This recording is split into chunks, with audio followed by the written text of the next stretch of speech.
नमस्कार कुकिंग तड़का को आपण मानक स्वागत जनाऊँगी बंधुगण। आज मु आपण मानक मसूर डाली कखारु आलू डालमा करी देखैबी। सेथिपई मु एठी आधा केजी कखारु ताको एई भली भाबे काटिची आउ दुईटा आलू को मध्य काटिची आउ एठी 100 ग्राम मसूर डाली नेची ताको मु पानी रे टिके बतुरई देची।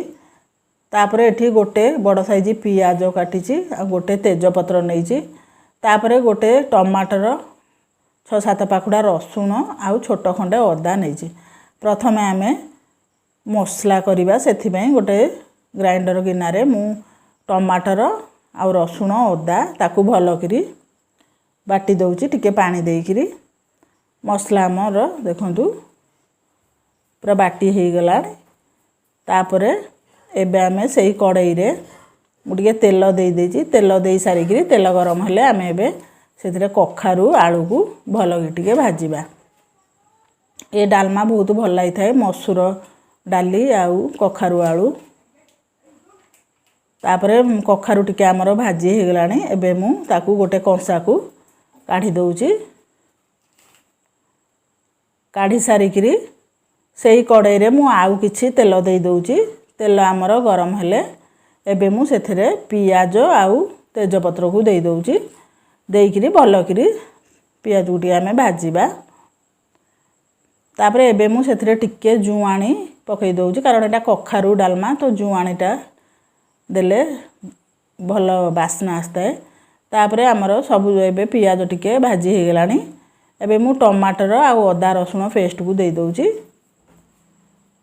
तापरे से गिन्ना को धोइकिरी टिके पानी दे दउची। देइकिरी भलकरी एबे मु ताकू कषि दउची।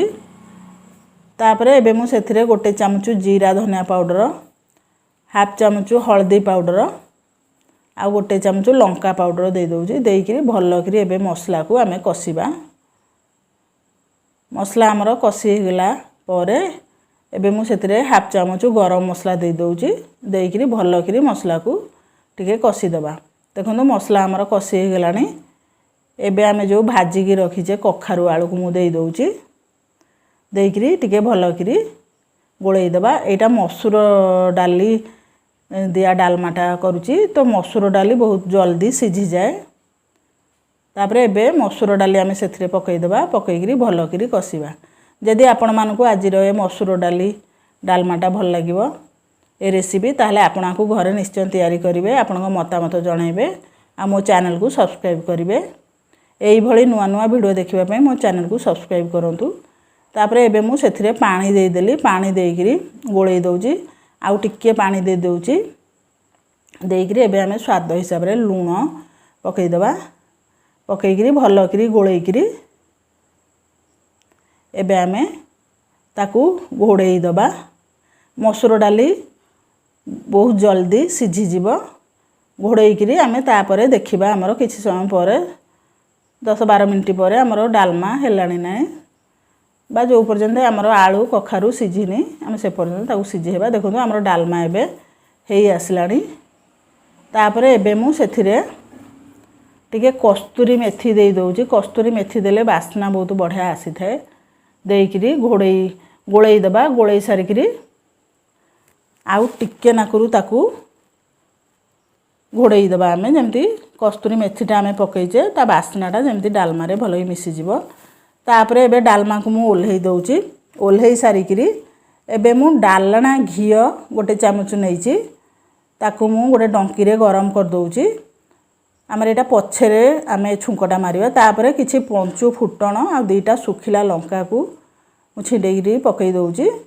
ता पछरे छुंकटा मारले घियो छुंकटा ए डालमाटा बहुत बढ़िया लागिवो। तो तापरे देखंतु आमर छुंक हो गला। एबे मु डालमा रे छुंकटा दे देली। तापरे आमे एबे भलगी ताकू गोळेई दबा। गोळेई सारिकिरी गरमा गरम गोटे प्लेट को काढिबा। आपण आकू रुटी परोटा पूरी संगरे खाइबे बहुत बढ़िया लगी थाए। भात संगरे मध्ये बहुत भल लागिवो किंतु आपण रुटी परोटा संगरे बहुत बढ़िया लागिवो। हमर मसूर डाली कखारु आलू डालमा रेडी हो गला। रहूची। धन्यवाद।